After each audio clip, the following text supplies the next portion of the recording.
হযরতে মূসা আলাইহিস সালাতু ওয়াস সালাম কত জলিলুল কদর পয়গম্বর। পবিত্র কোরআনুল কারীমের মধ্যে এককভাবে সবচাইতে বেশি যার নাম আল্লাহ তাআলা নাজিল করেছেন তিনি হলেন হযরত মূসা আলাইহিস সালাম। 160 বারের উপরে শুধু মূসা আলাইহিস সালামের নাম কোরআনুল কারীমের মধ্যে আছে। শুধু তাই না, তিনি তো এমন জলিলুল কদর পয়গম্বর যিনি সরাসরি তুর পর্বতে গিয়ে আল্লাহ তাআলার সাথে কথা বলতেন।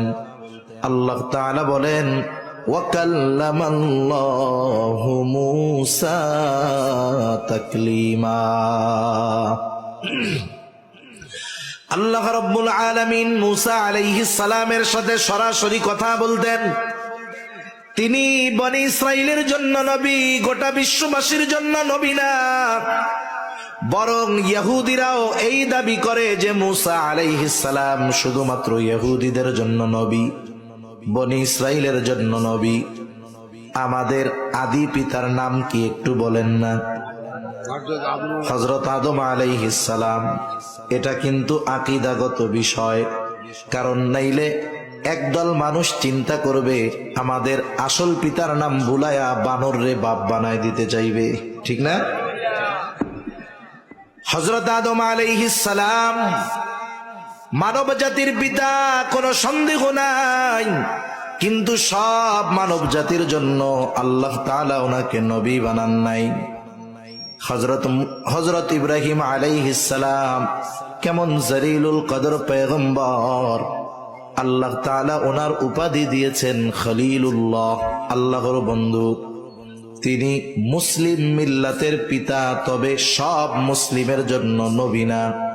আল্লাহ তাআলাই বলেন, মিল্লাতা আবিকুম ইব্রাহিমা হুয়া সাম্মাকুমুল মুসলিমিন। আল্লাহ তাআলা বলেন, মিল্লাতা আবিকুম ইব্রাহিম, মুসলিম মিল্লাতের পিতা হলো ইব্রাহিম আলাইহিস সালাম, আর তিনি তোমাদের নামকরণ করেছে মুসলমান। তাহলে আদম আলাইহিস সালাম মানব জাতির পিতা, কিন্তু সব মানব জাতির জন্য তিনি নবী না। ইব্রাহিম আলাইহিস সালাম মুসলিম মিল্লাতের পিতা, তবে সব মুসলমানের নবী না। কিন্তু আমার আপনার নবীর ব্যাপারে আল্লাহ তাআলা কি বলেন? আল্লাহ তাআলা কোরআনুল কারীমের মধ্যে বলেন, নবী আপনি বলেন, কুল ইয়া আইয়ুহান নাসু ইন্নী রাসূলুল্লাহি ইলাইকুম জামিআ।